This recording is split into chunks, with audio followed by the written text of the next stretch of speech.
Welcome to Inside 340B Report, an insightful conversation between 340B Report's editorial team on the key issues affecting the 340B drug discount program, the nation's second largest government drug program.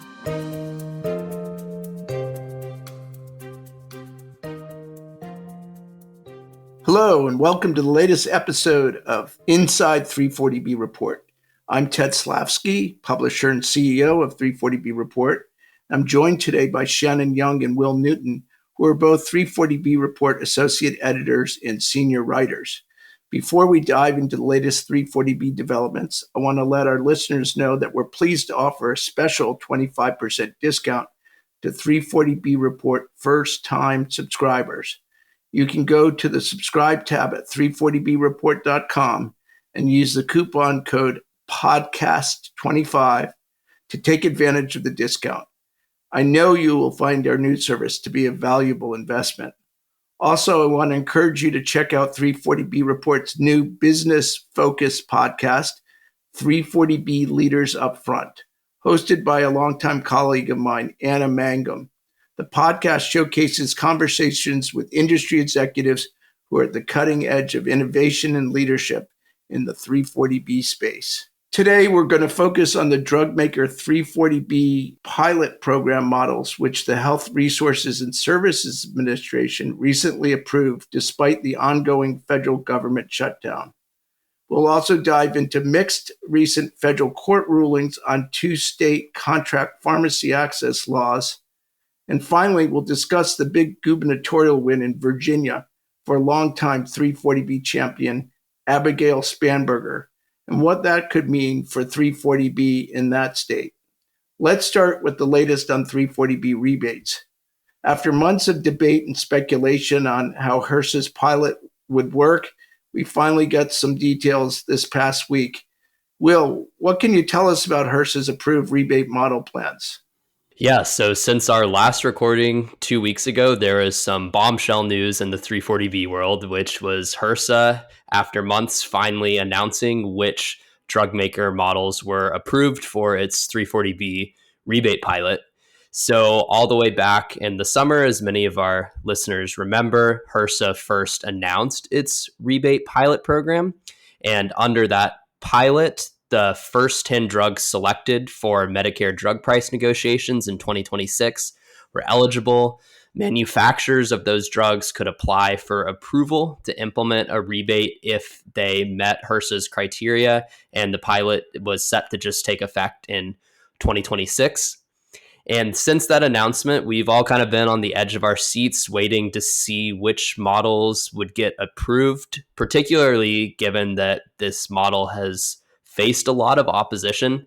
There is a pretty big group of U.S. House lawmakers who wrote a letter urging HRSA to delay or abandon the pilot. A lot of provider groups as well expressed opposition. And then on top of all of that, as you mentioned, Ted, there was this government shutdown, that is still happening right now. And that really injected a lot of uncertainty into whether or not HRSA would be able to approve this on schedule. And they even missed a deadline in the middle of October. But at long last, on October 30th, HRSA announced that it had approved 8 Drugmaker rebate models covering 9 drugs under its pilot program. Novartis's Entresto, which was the one eligible drug that wasn't among the approvals HRSA announced. Novartis, a spokesperson, told us that they still intend to participate in the pilot and are just responding and making a technical change that HRSA had requested. So we would expect all 10 drugs to eventually be part of the rebate, although Novartis's probably won't start on January 1st like the other ones. And then the other big information we got with that announcement is that all of these approved models are using beacon channel management as kind of the technology platform to administer their rebates. Beacon is owned by Second Sight Solutions, which also operates 340B ESP, which is very familiar to a lot of people in the 340B world as the drug industry's claims clearinghouse that a lot of drug makers have used to implement their contract pharmacy restrictions. The other big thing that we learned from HRSA's approvals was that HRSA is also going to allow drug makers to collect medical claims data fields in addition to pharmacy claims data fields. Back in HRSA's initial announcement, there was only pharmacy claims. This new approval added some additional information that covered entities will have to report in order to get rebates. And interestingly, one attorney that I was speaking to pointed out that at least initially, the addition of medical claims data seems to be the only real area where HRSA updated its proposal in response to stakeholder feedback, that being drug makers specifically pushing for additional data fields. So that was really the one major change we saw from the initial pilot program. Thanks for that, Will. That's really interesting. Not surprisingly, HRSA's approved plans have drawn mixed reaction from stakeholders. Shannon, what do the 340B providers and the drug industry have to say about this major development that Will's been talking about? Yeah, so not surprisingly, 340B providers and drug makers and the drug industry had very opposing views on the announcement here, on the rebate pilot in general. So we heard from a lot of provider organizations that have raised concerns throughout this process. They filed public comments urging HRSA against moving forward with this model. And so it wasn't too surprising when after these plans were announced that we heard from provider advocates and provider organizations that they, again, don't think this is the way to go. They had some concerns about it. And so we had people like Barbara Williams, who is a principal at the law firm Powers, Pyle, Sutter, and Verville, which is a DC-based firm that works with a lot of 340B providers, covered entities. They raised concerns with the Beacon platform in particular. She's given its connection to ESP and Second Sight Solutions. Williams said it's got a history of being a very cumbersome software program to work with. And she took issue with the newly added medical claims data reporting requirements, arguing that they added burdens for 340B covered entities. Then we had groups like America's Essential Hospitals that called HRSA's approval of Drugmaker rebate models, quote, a clear case of the fox guarding the hen house, end quote. The National Association of Community Health Centers continued to raise concerns about the rebate model's potential impact on patients' access to affordable medications. Colleen Myman, a national policy advisor to state associations of community health centers, told 340B Report that for community health centers, this is, quote, the most significant threat to the program and its 33-year history, end quote. So those were some of the, a little bit more critical reactions that we heard from Second Sight Solutions itself. Catherine Richardson, who is the chief strategy officer, she also had a long career in 340B policy and operations and used to work for Bristol Myers Squibb and Apexis. She said the company was, quote, proud to serve as the pharmaceutical industry's technology partner for HRSA's rebate pilot, and she called it a key step toward greater 340B transparency. And the drug industry also sort of issued similar responses. Pharmaceutical Research and Manufacturers of America, Pharma, the trade group, said HRSA's approval of the proposals, quote, marks an important step toward improving transparency and accountability in the 340B program. It also urged HRSA to move swiftly to broaden use of the rebate across 340B covered outpatient drugs, so there can be wider use of rebates within the program. And we also reached out to the individual drug makers whose plans were approved, and they all sort of gave similar responses. They're very excited to work with HRSA on this and think it will be good for transparency and accountability in the program overall. Well, that's helpful information, Shannon. Not surprising that we get divergent views of this, vastly divergent views about this concept, depending on whether you're from a covered entity or whether you're from a pharmaceutical company. I know, Will, that 340B providers have raised some additional concerns after the Beacon Channel Management Group posted the drug makers implementation plans. Will, can you tell us more about what some of those concerns that were raised to you? Definitely. And all of this happened in very quick succession. HRSA announced the approvals on October 30th. We got all of these reactions that Shannon did a great job reporting on. And then the next day, on October 31st, Beacon actually published the full manufacturer implementation plans, which they were required to post with at least 60 days notice.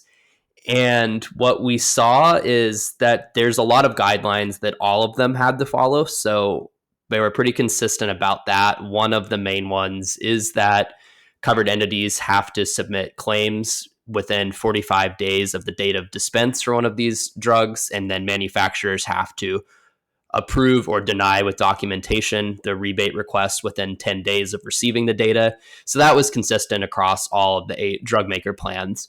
But what we did see, kind of surprisingly, was a decent amount of variation in the plans themselves, sort of similar to the variation we see on 340B ESP with individual drug maker contract pharmacy restriction policies. So they kind of varied in length, varied in terms of how they describe the actual rebate process. There's also some variation in individual manufacturer policies for dealing with unreplenished accumulated units left at the end of 2025. And due to this variance, a number of providers expressed some frustration about the administrative burden of having to go through 8 different plans and sort of suss out what's different between each of them. A former HRSA employee told me that this was just bad governance, and in their opinion, HRSA should have required a much more uniform, standardized rebate implementation plan. On top of that, so these plans were released on Friday on Halloween, and then 3 days later on Monday, Beacon updated its FAQs on its rebate model. A couple providers told us that they were really caught off guard and frustrated by that move. They said they had been looking through HRSA's or through Beacon's website all over the weekend to try and get a sense of what this rebate pilot would look like and weren't expecting the FAQs to change. Someone from Beacon told us that Beacon was just updating its FAQs to align with HRSA's approvals. They said that Beacon found out at the same time as everyone else did what had been approved and what hadn't been approved, and so they were just updating their FAQs to align with that. But certainly the moral of the story here is that even after these approvals have happened and even after these implementation plans have come out, there's still a lot of frustration and uncertainty on both sides and a lot of big unanswered questions as well. And on a related note, Shannon, I know we're going to be hosting another 340B report webinar for our subscribers where we are going to dive into some of these big pressing unanswered questions. It's set for December 15th, which is just a couple weeks before the pilot's implementation date on January 1st. Can you tell us a little bit more about what to expect there? Yeah, so if our listeners tuned in to our October webinar, they'll be happy to know that we will continue the conversation that started there at our upcoming webinar on December 15th. Again, it's going to feature Catherine Richardson, who is the managing director of Second Sight Solutions. And she's going to talk with us, the 340B editorial team, about key implementation challenges, compliance considerations, legal developments, and more.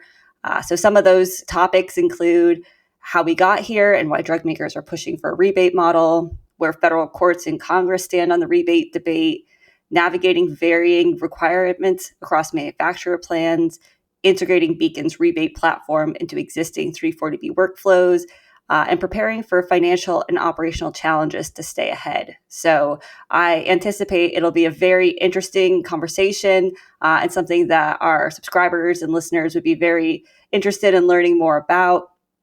So make sure you tune in. If you're not a subscriber, sign up so you can take part and listen in this really important and timely conversation.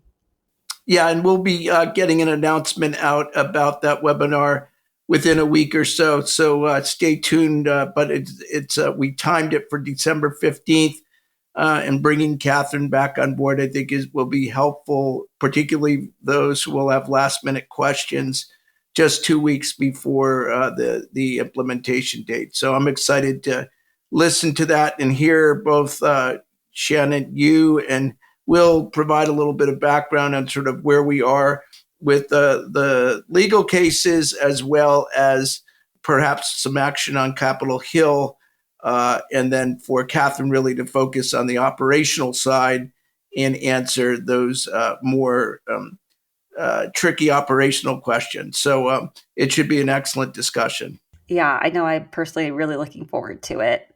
And Ted, while we've got you here, I did want to talk to you still about this rebate model. We've seen the national media start to pick up on 340B in the past couple weeks, and couple days especially. It's starting to cover provider concerns about rebates.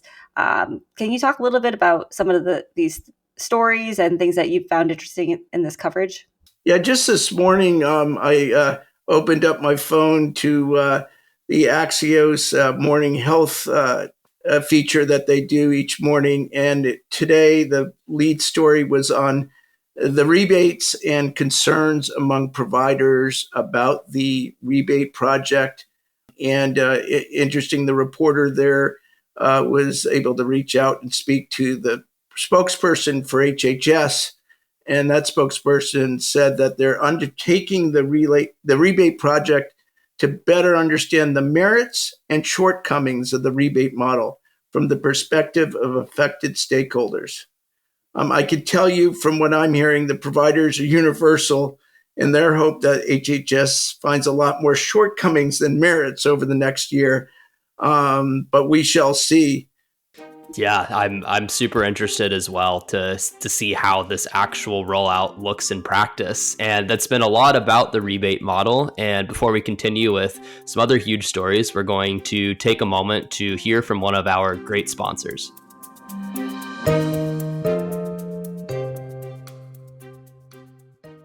Vital One, formerly Maxor, is the nation's only independent, fully integrated total pharmacy solutions partner.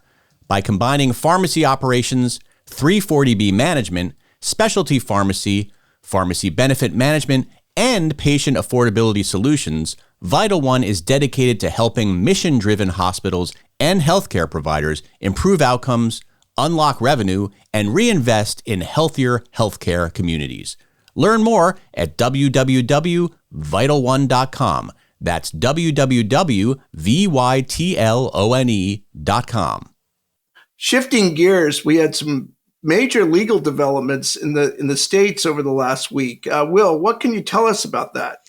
Yeah, as if there was not enough going on in the 340B world for all of us to keep track of. On the exact same day that Beacon published all of those manufacturer implementation plans, there were two completely mixed federal district court rulings on state contract pharmacy laws.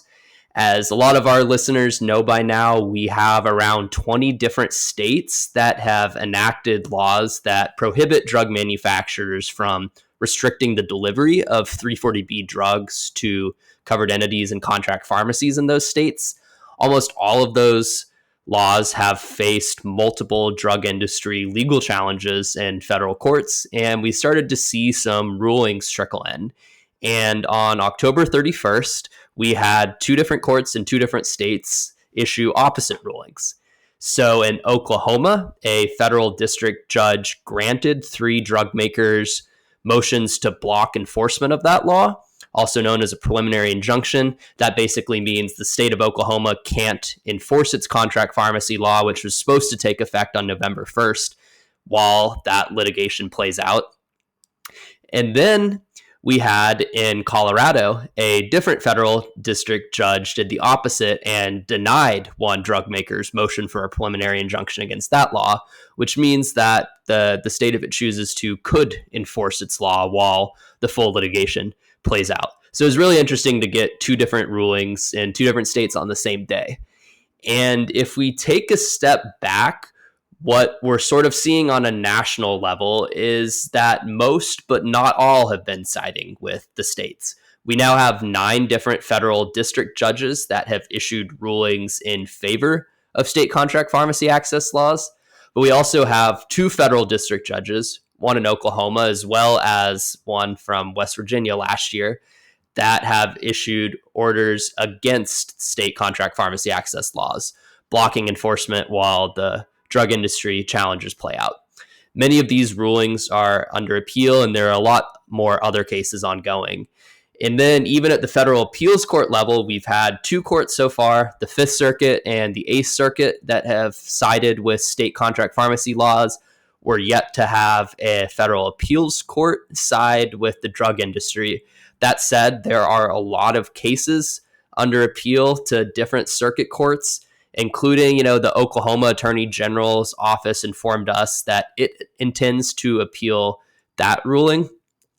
So if we do eventually get an appeals court ruling that is against one of these state laws, that would really increase the chances that these cases ultimately make it up to the Supreme Court. And we actually get a Supreme Court ruling on state contract pharmacy access laws. And really, as we know, it's anyone's guess what the Supreme Court would say on this matter. So that's something that we're really closely following to see where this litigation takes us. Well, as the resident historian in the room, the U.S. Supreme Court certainly has taken on 340B before several times, interestingly, considering that most people in the world don't know what 340B is. But I don't know whether we'll ever get to the Supreme Court. I think it would have to be a victory for the drug industry in one of those appellate courts. And so far, they've been striking out. But they certainly are giving it a shot. Yeah, and thanks for that, Ted, and for Will for tracking all of these cases and keeping an eye on all of these developments on top of everything else. One interesting thing that we did see happen this past week, as well as was what happened in Oklahoma, was right as the court ruling blocked the state from enforcing the law, we had a couple drug makers announce that they were exempting Oklahoma from their contract pharmacy restrictions. And so right now it appears that even though they don't have to, there's a few drug makers that are still not requiring covered entities in Oklahoma to meet all of these different requirements to receive 340B drugs. And so that's something we're keeping an eye on. We reached out to the drug makers to clarify whether they plan to rescind those exemptions, as we've seen happen in a couple other states that have had enforcement issues, notably Kansas and West Virginia. But for now, it seems like they are in place, these exemptions. And so, of course, we will keep an eye on this and let you know if that changes. Yeah, well, you guys do such a good job of covering all of the developments at the state level and keeping a really close eye on which drug companies are providing exemptions to the contract pharmacy restrictions and which ones are not. You guys have developed some really great trackers, including a new one. Will, tell us just for a minute about that litigation tracker that we just created. Yeah, so we're always at 340B Report looking for ways to kind of condense all of this information into something that's easy to understand. And we recently launched a new map of state litigation. Basically, you can just look at each state where there's been a drug industry lawsuit challenging a contract pharmacy access law, and you can see the status of the litigation, whether it's ongoing, under appeal. And it's kind of a helpful tool for seeing, okay, which courts have ruled for the states and which courts have ruled against the states, and hopefully make things a little easier to interpret for our readers and subscribers. Well, we've already gotten tremendous feedback from the readers from the creation of that new tracker. So nice job, both Shannon and Will. Let's, this has been an election week, so I figure we should probably shift to that. I live in the state of Virginia, where fortunately we will no longer be seeing television ads one after another for not only 3 different statewide level races, but tons of House of Delegate races throughout the state of Virginia. And we can get back to other types of advertising when I'm watching my sports events. But Shannon, you've been doing some reporting this week on one of the big developments, which was Abigail Spanberger's win in Virginia. She is going to be the next governor. And that could mean a lot for the 340B providers in the state. Can you tell us more about that and why it might be a big deal? Yeah, so while 2025 wasn't necessarily a major year for elections, and specifically the 340B program at the elections level, one notable victory that the 340B community is keeping its eye on is Abigail Spanberger's election to governor of Virginia. She's a former Democratic congresswoman and a leading 340B and drug pricing advocate. She defeated Republican Lieutenant Governor Winsome Earl Sears in Tuesday's election. And 340B advocates were really excited about this win. Spanberger, during her time in Congress from 2019 to 2025, sponsored a series of bills related to prescription drug pricing and access. Notably, that included the Protect 340B Act, which sought to prohibit health insurers and pharmacy benefit managers, also known as PBMs, from discriminating against 340B providers and contract pharmacies. The bill didn't see a ton of action, but it was very well followed in the 340B community. Spanberger also led a number of bipartisan letters to HHS leaders raising concerns about the drug industry's efforts to restrict access to 340B pricing in contract pharmacy settings. And she also made drug pricing a key issue in her 2025 gubernatorial bid. She pledged to, quote, lower healthcare costs and crack down on predatory pharmaceutical practices during her Tuesday night victory speech. So Spanberger takes over for Republican Governor Glenn Youngkin in mid-January, and listeners to our podcast and our readers might recognize that name. Governor Youngkin drew a lot of negative attention from 340B advocates in May 2024 after he vetoed a near unanimously supported bill to prohibit drug makers from restricting 340B drug access to grantee-covered entities and their contract pharmacies in the state.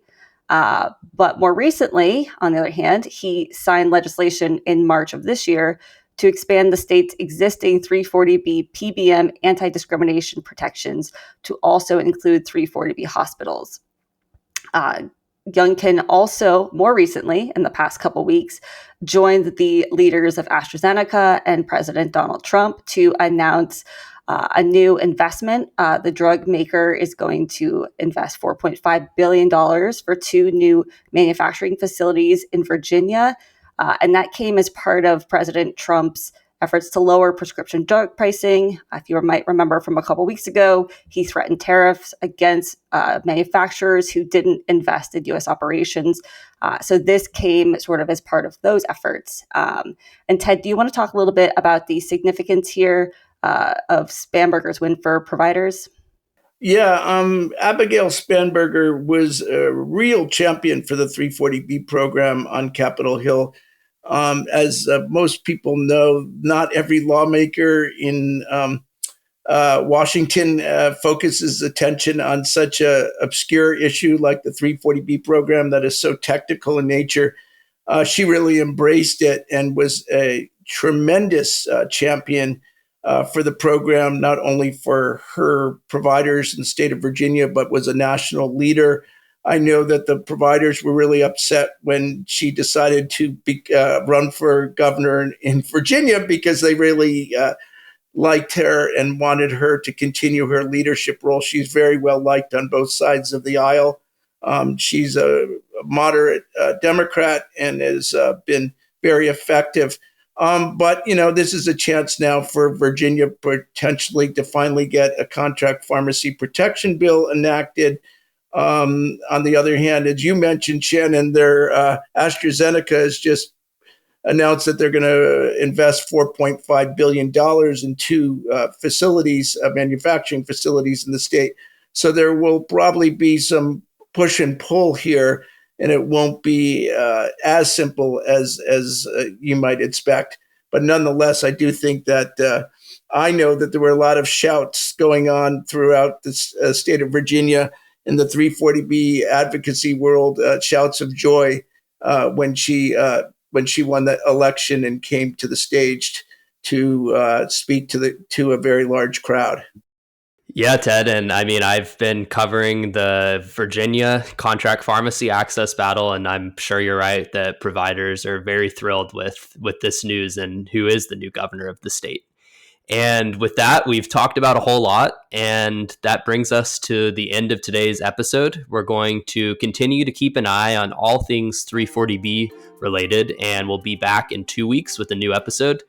Of course, we're going to continue to report on anything that happens in the meantime on our website, and we really encourage you to follow along with our Trice weekly newsletters.